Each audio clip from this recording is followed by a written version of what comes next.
Assalamualaikum warahmatullahi wabarakatuh. Perkenalkan, nama saya Intan Selasih dari STN 2 Jenangan akan membawakan cerita Nabi Musa alaihi salam. Cerita ini saya ambil dari buku yang berjudul 25 Kisah Nabi dan Rasul karya Maulana Gibran.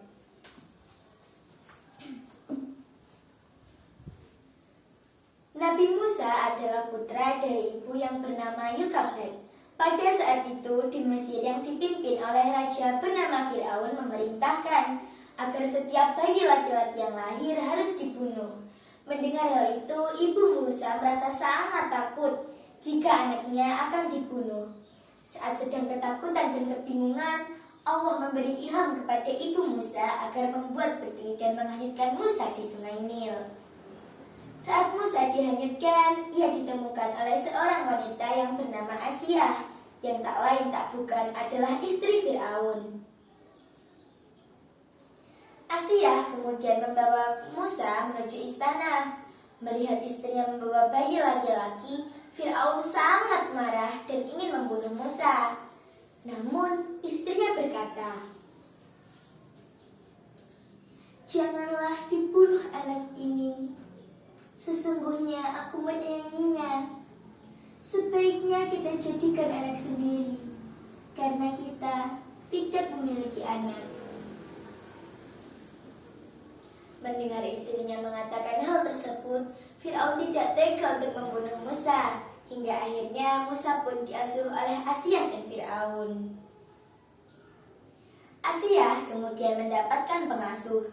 Namun tak ada seorang pun yang berhasil menyusui Musa, hingga Musa terus menangis. Beberapa wanita datang ke istana untuk mencoba menyusui Musa. Namun tak ada seorang pun yang berhasil, hingga datanglah ibu Musa sendiri, yaitu Yukabed, untuk menyusui Musa.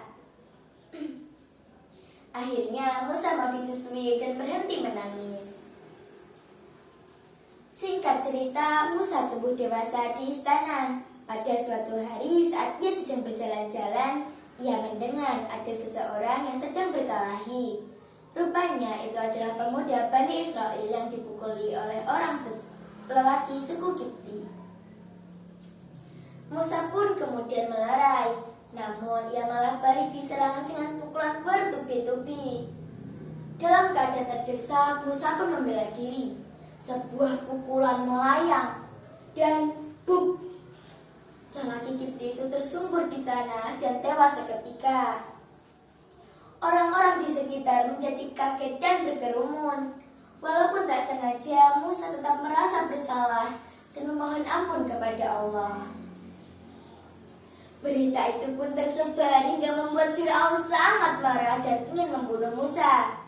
Namun ada seorang lelaki yang baik hati datang menemui Musa.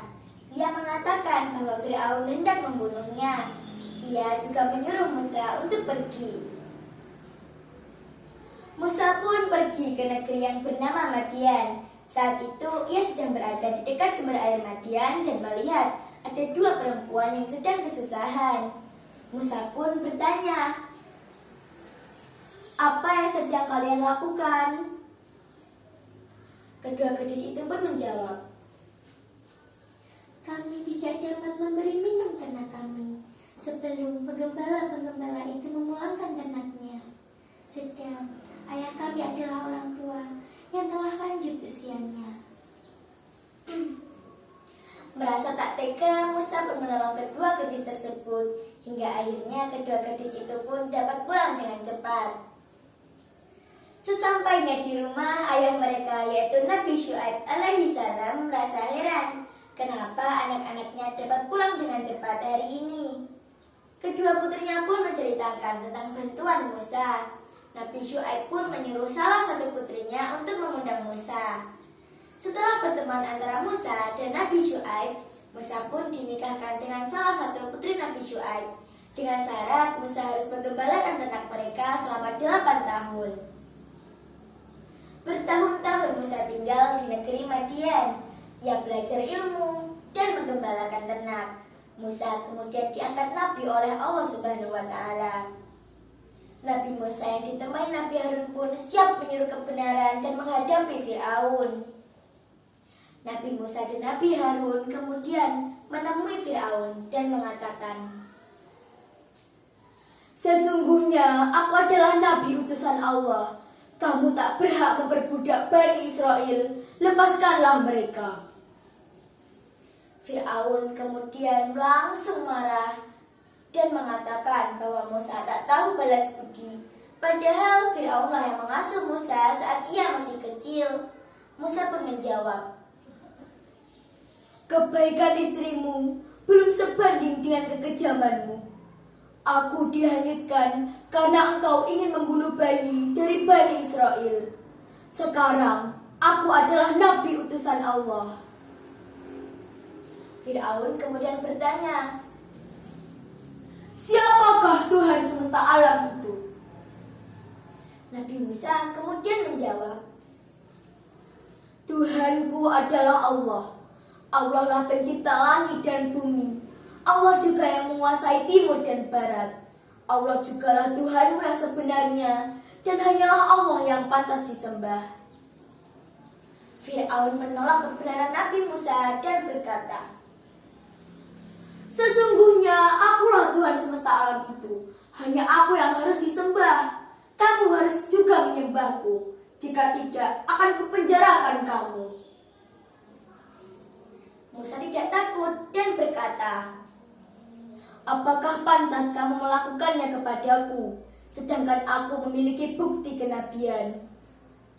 Fir'aun kemudian mencemooh Nabi Musa, "Datangkanlah suatu bukti yang nyata itu. Kamu pasti pembohong besar." Fir'aun kemudian mengumpulkan para ahli sihirnya. Nabi Musa yang ditemani Nabi Harun pun melawan ribuan penyihir dengan disaksikan oleh 1.000 orang. Para penyihir kemudian melemparkan tongkatnya dan seketika berubah menjadi ular-ular ilusi kecil. Dan Nabi Musa kemudian melemparkan tongkatnya dan berubah menjadi ular yang sangat besar dan memakan ular-ular kecil tipuan penyihir. Para penyihir tercengang melihat mukjizat Nabi Musa karena mereka tahu itu adalah sungguhan, bukan tipu daya. Para penyihir kemudian bersujud dan berkata, "Kami telah percaya pada Tuhan Harun dan Musa." Kemudian jumlah pengikut Nabi Musa pun kian bertambah banyak. Namun Fir'aun tetap berbuat jahat dan semena-mena. Allah pun menurunkan berbagai azab untuk Fir'aun. Hukuman pertama yaitu surutnya sungai Nil. Kemudian Allah menurunkan badai hujan yang mematikan tanaman dan hewan-hewan ternak. Kemudian Allah menurunkan hama belalang dan wabah katak yang menggerus habis pertanian dan mengganggu hidup mereka.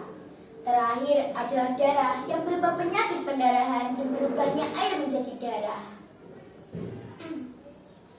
Hukuman yang datang membuat mereka bertobat kepada Allah, hingga akhirnya Allah pun mencabut azab mereka.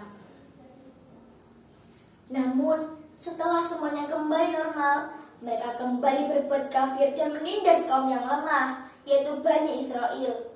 Mereka juga menolak seruan Nabi Musa dan Nabi Harun. Kekejaman Fir'aun mencapai puncaknya. Pada suatu malam, Nabi Musa yang memimpin para pengikutnya lari dari Mesir untuk terbebas dari penindasan Fir'aun. Fir'aun yang mengetahui hal tersebut pun langsung marah dan tidak tinggal diam. Ia memutuskan untuk mengejar Nabi Musa dan membunuhnya. Ternyata perjalanan Nabi Musa dan para pengikutnya mengalami kebuntuan. Samudra luas membentang di hadapannya. Rasa takut kian melanda Nabi Musa dan para pengikutnya.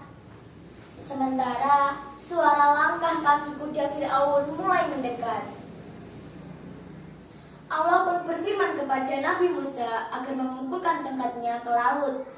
Nabi Musa kemudian memukulkan tongkatnya ke laut, dan seketika air laut pun berubah menjadi 2 bagian dan membentangkan jalan untuk Nabi Musa dan para pengikutnya. Nabi Musa dan para pengikutnya pun dapat menyeberangi lautan dengan selamat. Sementara itu, Firaun dan pasukannya masih tertinggal di belakang. Nabi Musa kemudian memukulkan tongkatnya lagi ke laut, dan seketika air laut pun berubah menjadi satu dan menenggelamkan Firaun dan para pasukannya. Saat tenggelam, Firaun sempat bertobat kepada Allah, namun sudah terlambat. Taubat Firaun tidak diterima. Firaun dan para pasukannya pun mati tenggelam. Sementara itu, Nabi Musa dan para pengikutnya meneruskan perjalanan. Sekian cerita yang saya sampaikan. Mohon maaf apabila ada kesalahan. Wassalamualaikum warahmatullahi wabarakatuh.